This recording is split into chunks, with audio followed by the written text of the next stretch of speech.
Welcome to CLC judicial. सबसे पहले एक आवश्यक सूचना, इस बार हम लोग बिहार एपीओ मेंस 2022 के लिए माइनर एक्ट्स की क्लासेज हर किसी को फ्री ऑफ कॉस्ट दे रहे हैं।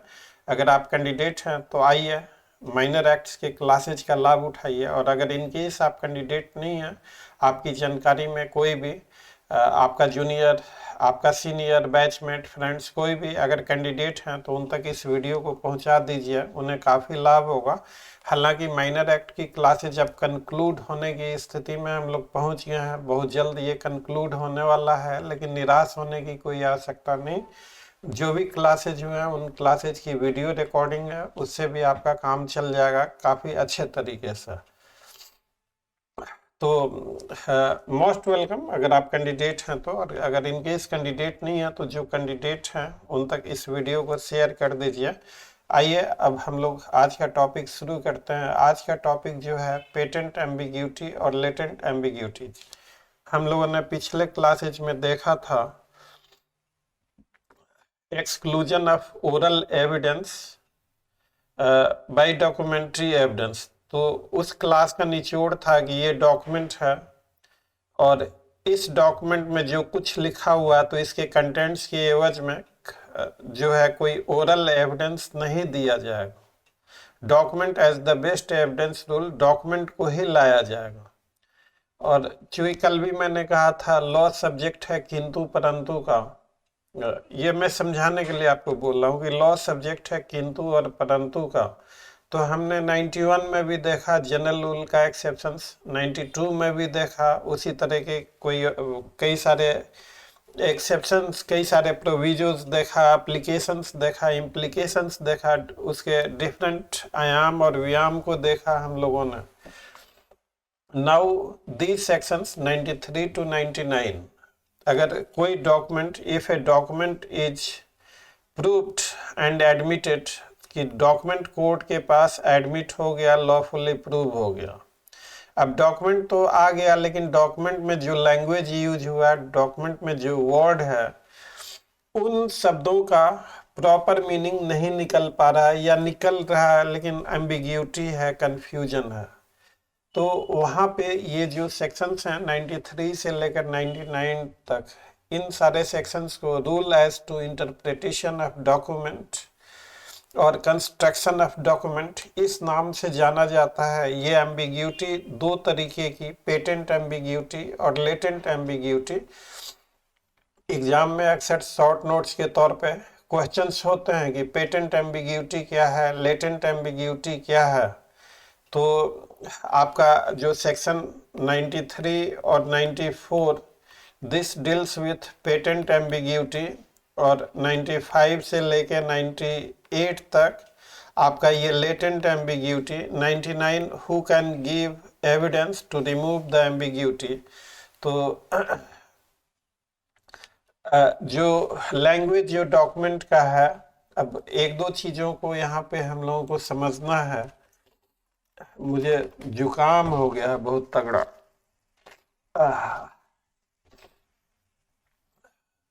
तो हियर अब मान लीजिए ये डॉक्यूमेंट है, ये लैंग्वेज है, डॉक्यूमेंट में जो लिखा हुआ उसका कंटेंट, तो वो एग्जिस्टिंग फैक्ट्स पे कितना एप्लीकेबल होता है या एग्जिस्टिंग फैक्ट पे एप्लीकेबल नहीं होता, इन सारे चीज़ों को हम लोगों को देखना है। और क्वेश्चन इज दिस, मैं यहाँ इंटरप्रिटेशन और कंस्ट्रक्शन जस्ट शॉर्ट रेफरेंस के लिए, only for the limited purposes of knowing properly and understanding the conceptuality into the sections 93 to 98, इस लिमिटेड पर्पस के लिए मैं इंटरप्रिटेशन और कंस्ट्रक्शन कैसे होगा। अब देखिए, अगर पेटेंट एम्बिग्यूटी है तो पेटेंट एम्बिग्यूटी डॉक्यूमेंट को यूजलेस बना देता है और एविडेंस इज नॉट अलाउड। तो अगर उस तरीके से देखें, पहला जनरल रूल निकल के आया कि डॉक्यूमेंट है तो डॉक्यूमेंट ही दिया जाएगा, कोई ओरल एविडेंस नहीं दिया जाए। किंतु और परंतु के सब्जेक्ट में लॉ में अगर डॉक्यूमेंट राइटिंग में भी है तो एविडेंस दिया जाएगा, जैसे सेक्शन 91, 92 में और 93, 98 में भी अगर एम्बिग्यूअस डॉक्यूमेंट है तो एविडेंस दिया जाएगा, 95 से दिया जाएगा क्योंकि वो लेटेंट एम्बिग्यूटी है। लेकिन पेटेंट एम्बिग्यूटी में कोई एविडेंस नहीं दिया जाएगा।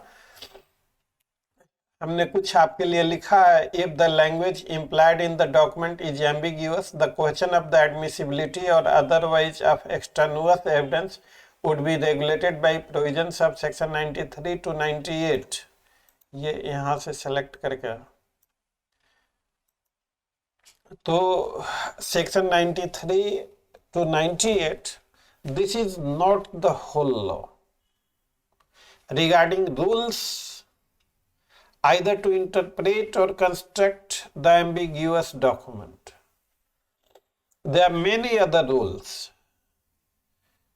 So far as Indian Evidence Act is concerned, it has only the limited rules of interpretation and interpretation and explanation, interpretation and construction of those document। तो हमारे exam purpose से जो Indian evidence act में दिया हुआ है 93 से 98, बस इन्हीं को समझ लें। 93 और 98 में कोई अलग से रूल नहीं फ्रेम किया जा रहा, कुछ इंस्टांसेस दिए हुए हैं, उस इंस्टांसेस से क्लेरिफाई किया जा रहा। तो और इंटरप्रिटेशन हमने आपके लिए लिखा है कि आप मेंस में कैसे लिखेंगे। Interpretation means ascertaining the meaning of the language of a document or the manner in which it is related to existing facts। इसको आप नोट डाउन कर लीजिएगा। Two types ambiguity, patent ambiguity. अब ये जो है पेटेंट एम्बिग्यूटी को हम लोग कहते हैं एम्बिग्यूटस पेटेंट्स। इन शब्दों का प्रयोग कीजिएगा तो थोड़ा आपके मेंस में अच्छे नंबर, थोड़ा ये हो जाता है, स्टैंडर्ड आंसर हो जाता है। ऐसे इस तरह के शब्दों से थोड़ा बहुत साइको आई डोंट अंडरस्टैंड कि अगर हमने ऐसे शब्द लिखे तो इसमें स्टैंडर्ड क्या है ओनली। लेकिन चलिए, जो भी है फैशन है या जो भी है या रिक्वायरमेंट है या साइकोलॉजिकल सेटिस्फैक्शन है। आपसे यही कहूंगा कि अगर आपके पास अगर इस तरह के शब्द हैं तो जरूर लिखिए। तो एम्बिग्यूटस पेटेंट्स कहते हैं पेटेंट एम्बिग्यूटी को। ये इस तरह का एम्बिग्यूटी है कि प्राइमा फेसाई दिखता है, ये मीनिंगलेस और वर्थलेस है, डॉक्यूमेंट बेकार हो जाता है। उस मीनिंग को क्लैरिफाई करने के लिए कोई एविडेंस नहीं दिया जा सकता। There is no remedy, there is no cure, और इसमें evidence is not allowed to be given. इसको मैं थोड़ा हाईलाइट कर दूं। ये पेटेंट एम्बिग्यूटी के लिए।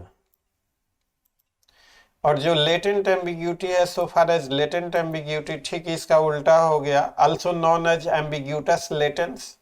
और ये एम्बिग्यूटी प्राइमा फेसाई एपरेंट नहीं होता, वो मीनिंगफुल होता, लेकिन जब एग्जिस्टिंग फैक्ट के संदर्भ में डॉक्यूमेंट में यूज लैंग्वेज को देखते हैं तब जाके ambiguity is not at first stage apparent। Ambiguity becomes apparent when the meaning of the language of the document is applied to the existing fact, तब confusion होता है, and therefore that is known as latent ambiguity। और इसी चीज को लिखा हुआ है, और it is meaningful but does not apply to existing fact। तो कौन से existing fact के लिए ये latent ambiguity अप्लाई करेगा, उसके लिए एविडेंस दिया जा सकता। तो देखिए, ये बात तो ठीक है कि पेटेंट एम्बिग्यूटी में एविडेंस नहीं दिया जा सकता, लेकिन लेटेंट एम्बिग्यूटी में evidence to clarify the meaning of the language used in the document, evidence can be given.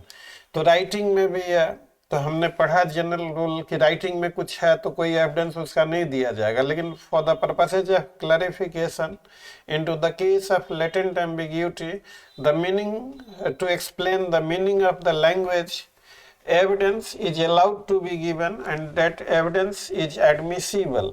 And this is what हम लोगों के सेक्शन 93 से लेकर 98 तक में हम लोग देखेंगे वन बाई वन। एक्सट्रिंजिक का मतलब आउटसाइड, जस्ट लिखने का है एक्सट्रिंजिक, ये एक्सट्रिंजिक एविडेंस। अब जैसे हाई कोर्ट सुप्रीम कोर्ट ने अपने जजमेंट में इन शब्दों का प्रयोग किया है तो हमने भी लिख दिया extrinsic evidence. Extrinsic means outside. अरे एविडेंस जो है extrinsic evidence means apart from document other clarificatory evidence can be given.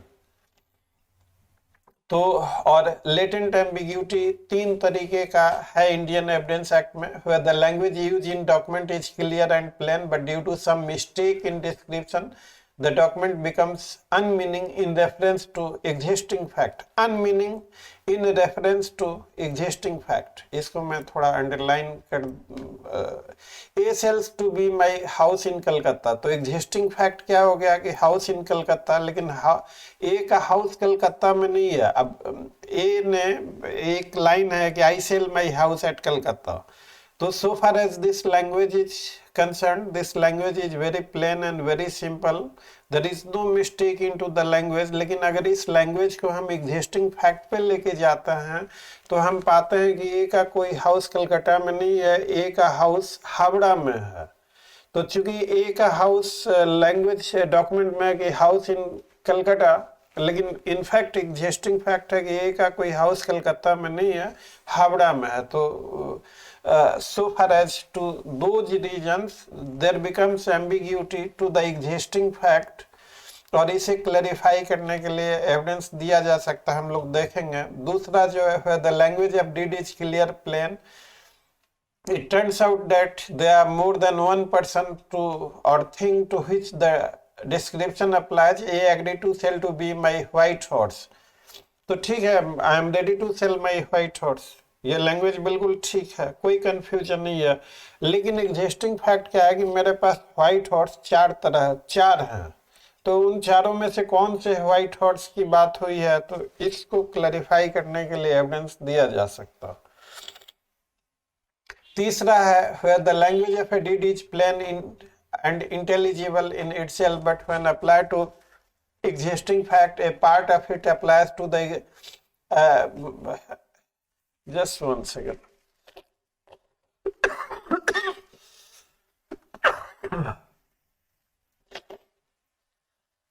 मुझे फीवर भी है, जल्दी इस वीडियो को कंक्लूड करेंगे। When the language of deed is plain and intelligible in itself but when applied to existing facts a part of it applies to existing fact and another part of the document applies to another fact and the whole of document does not apply to any of them। Language जो है 2 fact existing हो गए, एक fact पे apply करेगा, दूसरे fact पे apply नहीं करेगा। तो जैसे देखिए इसको A agrees to sell to B my house at Calcutta in position of Y. अब ए का हाउस जो है कलकत्ता में नहीं है, हावड़ा में है, और the meaning of the language is not ambiguous at all but it transpires that B has a house in Calcutta but not in possession of Y, किसी और के पोजीशन में है। तो these are few of the instances to explain you latent ambiguity। और इन दोनों में difference क्या है, ये पेटेंट एम्बिग्यूटी सेक्शन 93 94, ये 95 से, ये 98 गलत लिखा हुआ, 95 to 98। Patent ambiguity on the face of document होता है and is evident from inspection of document itself, ये समझाया था हमने। Latent ambiguity not apparent on the face of the document, जो पेटेंट एम्बिग्यूटी है डॉक्यूमेंट यूजलेस, और ये does not make the document useless. Patent ambiguity language of document uncertain होता है and effective and no meaning could be given, और ये जो है language of document is certain and meaningful but if the meaning is applied to existing fact there happens to be some ambiguity। इसमें patent ambiguity के case में oral evidence is inadmissible, that is not allowed. Latent में oral evidence is admissible.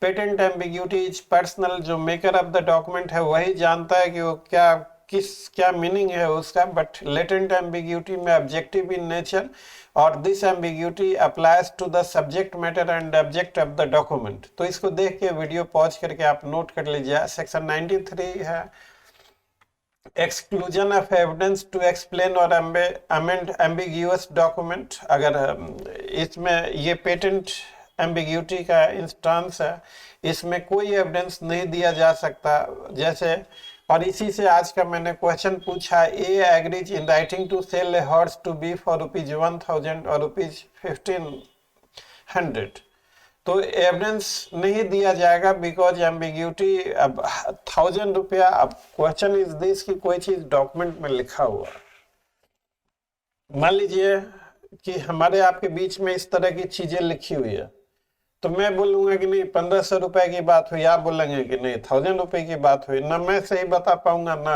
आप सही बता पाएंगे। तो अगर ऐसा कोई डॉक्यूमेंट है तो और इस तरह का डिफेक्ट है डॉक्यूमेंट में, तो एंड इस तरह की एम्बिग्यूटी है, तो that ambiguity is known as patent ambiguity and evidence is inadmissible. Blank अगर कोई है डॉक्यूमेंट में कोई पोर्शन, तो evidence can not be given. Blank है तो गया डॉक्यूमेंट। तो ये दो चीजें आपको याद रखना है, और इसी पे आज का क्वेश्चन पूछा गया। आज का क्वेश्चन हम कर दें कि A agrees in writing sell his house 5 lakh 6 lakh, वो वही हॉर्स टाइप का है, हमने केवल उसे चेंज कर दिया। इसका आंसर जो होगा, no such evidence is admissible, evidence can not be given, this one is correct. और हम लोग जो लॉ है interpretation document evidence act 15 March का, इसे कर लें तो फिर बताएंगे हम आपको। 94 ये 93 हो गया। 94 exclusion of evidence against application of document to existing fact. अब ये जो है, when language used in a document is plain itself and when it applies accurately to the existing fact, evidence may not be given। अब जैसे A sells to B by deed my estate at Rampur containing, तो जो document को contradict करने के लिए, document is the best piece of evidence, और उसे कंट्राडिक्ट करने के लिए no further evidence could be given, section 94। तो evidence is not allowed to be given. 95 evidence has to document unmeaning in reference to existing fact. अगर कोई document unmeaning in relation to existing fact है तो उसे clarify करने के लिए evidence can be given. इसको इलस्ट्रेशन से समझाया हुआ। ए sells to B by deed my house in Calcutta, he had no house in Calcutta, but it appears that he had a house at Havra of which B had been in possession since the execution of deed. These facts may be proved to show that deed related to the house of Havra। तो अब देखिए, वो माई house in Calcutta कह के बेचता है उसको। A sells to B by deed my house in Calcutta, existing fact क्या है, हाउस इन कलकत्ता। इसको ऐसे हम लोग समझते हैं दूसरे तरीके से। A sells to B by deed my house in Calcutta, document में लैंग्वेज यूज किया गया house in Calcutta. Existing fact क्या है कि हाउस इन हावड़ा, डॉक्यूमेंट का लैंग्वेज हाउस इन कलकत्ता और existing fact house in Howrah. अब बी उसके पोजीशन में है, तो बी कैसे पोजीशन में आया, तो बी बता सकता है कि there was ambiguity patent into the document, और ये हुआ, और जब से ये डीड हुआ सेल डीड, तब से continuously I have been into the position.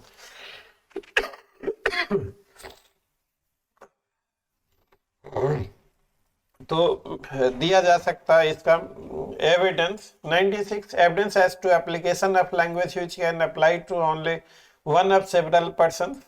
तो when the facts are such that language use might have been meant to apply to anyone and could not have been meant to apply to more than one several persons or things, evidence में be given of facts which show which of those person or things it was intended to apply. अब जैसे इसको illustration से समझाया हुआ, A agrees to sell to B for ₹1000 my white horse।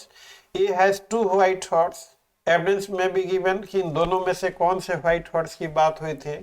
Illustration भी, A agrees to a company Hyderabad, लेकिन हैदराबाद 2 है, डेक्कन में भी और सिंध में भी, कौन से हैदराबाद, एविडेंस दिया जा सकता। 97 evidence as to application of language to one of two set of facts to neither of which the whole correctly applies। जो थर्ड इंस्टेंस हमने उधर लिखा है, यहाँ पे देखिए, इसको आप देख के नोट कर लीजिए, ये वाला इस पोर्शन को। तो यहाँ हम लोग आ जाते हैं 97 में। इसको इलस्ट्रेशन से समझाया हुआ। A agrees to sell to B my land X in occupation of y. A has land at x but not in occupation of y, and he has land in occupation of y but it is not at x. तो मतलब दो language हो गया, दो existing fact हो गया, दोनों पे अप्लाई नहीं, एक पे अप्लाई करता है। तो एविडेंस में भी गिवन कि कौन से एग्जिस्टिंग फैक्ट पे ये अप्लाई करता है। 98 evidence has to meaning of illegible character. अगर कोई टेक्निकल या उस तरह का कॉमनली नॉन एज जैसे foreign absolute technical local and provincial expression, तो उसको क्लैरिफाई करने के लिए मीनिंग दिया जा सकता है। मान लीजिए कि डॉक्यूमेंट में लिखा हुआ है, जैसे मैंने QTS लिख दिया, मैंने RTY लिख दिया, कुछ ऐसी चीजें जो कि जिसका मीनिंग पता नहीं है, तो किस सेंस में यूज किया गया है उसको क्लैरिफाई करने के लिए एविडेंस दिया जा सकता है। और स्कल्प्टर है, मॉड्स लिखा हुआ, मॉड्स का क्या मीनिंग, मॉडल्स होगा या मॉडलिंग टूल्स होगा, वो क्लैरिफाई करने के लिए मीनिंग दिया जा सकता। 99 इज वेरी इंपॉर्टेंट कि कौन एविडेंस देगा, हु कैन बी विटनेस। तो पार्टी या पार्टीज के एजेंट तो अपने फेवर की बात करेगी, तो न्यूट्रल आदमी विटनेस दे सकेगा।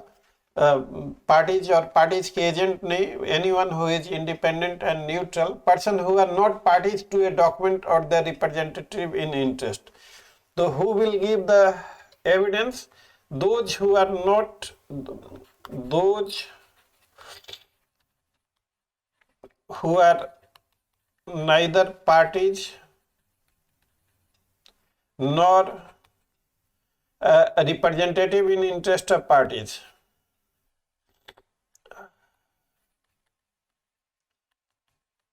ये न्यूट्रल लोग देंगे। अब मान लीजिए कि डॉक्यूमेंट हमारा आपके बीच में हुआ, मैं अपनी बात अपने फायदे की बात करूंगा, आप अपनी बात करेंगे, तो हम दोनों में से कोई नहीं, कोई थर्ड पर्सन उसको जो विटनेस किया है डॉक्यूमेंट एग्जीक्यूशन को, और a person who is aware about all this things, तो वो दे सकता है। अवेयर अबाउट, डायरेक्ट अवेयर है तो ठीक है, और इनडायरेक्ट है, सुना है, तो फिर हियर से हो जाएगा।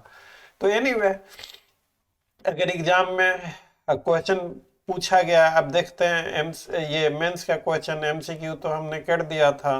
Discuss the law of interpretation of documents under evidence act, 15 marks का क्वेश्चन है। तो आप इसमें कहिए थोड़ा सा स्टार्टिंग करने के लिए आप जनरल रूल की डॉक्यूमेंट है राइटिंग में, तो oral evidence normally not given, लेकिन इस रूल का एक्सेप्शन है, सेक्शन 91 92 में भी है। और उसी का अगर डॉक्यूमेंट कोई प्रूव हो गया, एडमिटेड हो गया कोर्ट के द्वारा, तो डॉक्यूमेंट में जो लैंग्वेज यूज किया गया है, कभी कभी वो लैंग्वेज एम्बिगुअस और कंफ्यूजिंग हो सकती है। तो एम्बिग्यूटी दो तरह का इंडियन एविडेंस एक्ट में, patent ambiguity, latent ambiguity. Patent ambiguity का सेक्शन 93 94, लेटेंट का 95 से 98। इस तरीके से आप लिखते हुए और थोड़ा ये लिख दिया है, और दोनों में डिफरेंस क्या है ये डिफरेंस टेबल बना के लिख दिया। अगर मान लीजिए डिफरेंस नहीं पूछा गया है तो जबरदस्ती का डिफरेंस नहीं लिखना है। आप अगर मान लीजिए डिफरेंस नहीं पूछा गया और आपने डिफरेंस लिख दिया, तो आपका आंसर गलत नहीं है, आपका आंसर सही है, लेकिन इररिलेवेंट है। और जो चीज नहीं पूछी गई है उसको आप लिखते हैं, अपना समय और पेज और एनर्जी बर्बाद करते हैं। तो मेरे हिसाब से आपको relevant, to the point, to the context लिखना चाहिए। इंटरव्यू का क्वेश्चन देखें क्या पूछा है हमने। व्हाट इज पेटेंट एम्बिग्यूटी, बिल्कुल सिंपल क्वेश्चन है, आपको अभी बताया गया, पढ़ाया गया। आज मैं थोड़ा जल्दी में, मुझे फीवर है, अब मैं किसी भी तरीके से दुआ कीजिए। अब हम लोग एविडेंस एक्ट अब जल्दी कंक्लूड कर दें, और आप IPC पे आंख बंद कर भरोसा कर सकते हैं। मुझे उम्मीद है और विश्वास है IPC का जो सीरीज हम लोगों ने बना रखा है, यूट्यूब पे अपलोड कर रखा है, उससे बाहर क्वेश्चन नहीं होना चाहिए। एविडेंस एक्ट का भी जो ये यूट्यूब पे है, इससे बाहर क्वेश्चन नहीं होना चाहिए। माइनर एक्ट की क्लासेज मिल ही रही हैं, हम लोग प्लान कर रहे हैं कि अब आजकल में CRPC की क्लासेज भी सेलेक्ट टॉपिक्स, अब टाइम ही कहाँ है, तो 2 4 5 बहुत इंपॉर्टेंट टॉपिक जिससे डेफिनेट क्वेश्चन आने को लगता है। जैसे देख लीजिए, अरेस्ट से क्वेश्चन हो सकता है, कॉग्निजेंस से हो सकता है, चार्ट से हो सकता है, ट्रायल प्रोसीजर से हो सकता है, अपील रिवीजन से क्वेश्चन हो सकता है। तो ये कुछ इतने इंपॉर्टेंट वाइटल टॉपिक्स हैं। मैंने पिछले भी वीडियोज में कई बार बोला है इंपॉर्टेंट टॉपिक्स को, आप उनको देखिएगा। वो हर सब्जेक्ट का इम्पोर्टेंट टॉपिक्स बना रखा है। आप डिस्क्रिप्शन में जाके या कमेंट सेक्शन में जाके वो सारे लिंक दिए हुए हैं उन वीडियोज के, उन पे क्लिक कर आप उन्हें देख सकते हैं। और अगर कोई भी डाउट हो तो ज़रूर पूछिएगा। अंत में वीडियो अच्छी लगी हो तो वीडियो को लाइक, चैनल को सब्सक्राइब, नोटिफिकेशन आइकन को जरूर प्रेस कर दीजिएगा ताकि हमारी हर आने वाली वीडियोज आपको नॉन स्टॉप तरीके से मिलती रहे। और भूलिएगा मत, क्या आपके सहयोग और समर्थन के बगैर कभी हमारा मिशन कामयाब नहीं हो सकता। तो दिल खोलकर हमें अपना सहयोग और समर्थन दीजिए। वीडियो को ज़्यादा से ज़्यादा शेयर कीजिए। मेरा मिशन ये है कि मैं जो फ्रेश लॉ स्टूडेंट्स हैं उनके लिए कुछ कर सकूं, उन्हें लॉ के इंट्रिकेसीज। अब देखिए, मैं मजाक में कहता हूँ कि लॉ सब्जेक्ट है किंतु परंतु का। It is not more than common sense. एक स्टूडेंट ने मुझसे भी मजाक किया, रात को 1:30 बजे के आसपास मैसेज करता है कि सर क्या ये बात लिख सकते हैं एग्जाम में कि लॉ सब्जेक्ट है किंतु परंतु का। मैं रात 1:30 बजे देखा, मुझे भी हंसी आई। सुबह उससे बातचीत हुई तो बस मैंने यही कहा कि ठीक है, मुझे ह्यूमर बहुत अच्छा लगता है, लेकिन ह्यूमर का भी एक समय होता है। आप कभी भी कॉल करें, मैं ज़रूर रिस्पॉन्ड करता हूँ। तो लेकिन ह्यूमर का भी, अब रात के 1:30 बजे ह्यूमर, तो लगा खाने की सर वो डायलॉग हमें इतना अच्छा लगा कि लॉ सब्जेक्ट है किंतु परंतु का। और मैं पूरी रात सो नहीं पाया, यही सोचता रहा कि कितना शानदार डायलॉग है, जैसा कि उन्होंने कहा मुझे। अब देखिए, लेकिन अब ऐसा भी मत कीजिएगा कि पूरी रात। अच्छा नहीं, चलिए इसको यहीं ख़त्म करते हैं। Thanks for watching, see you again, till then bye bye.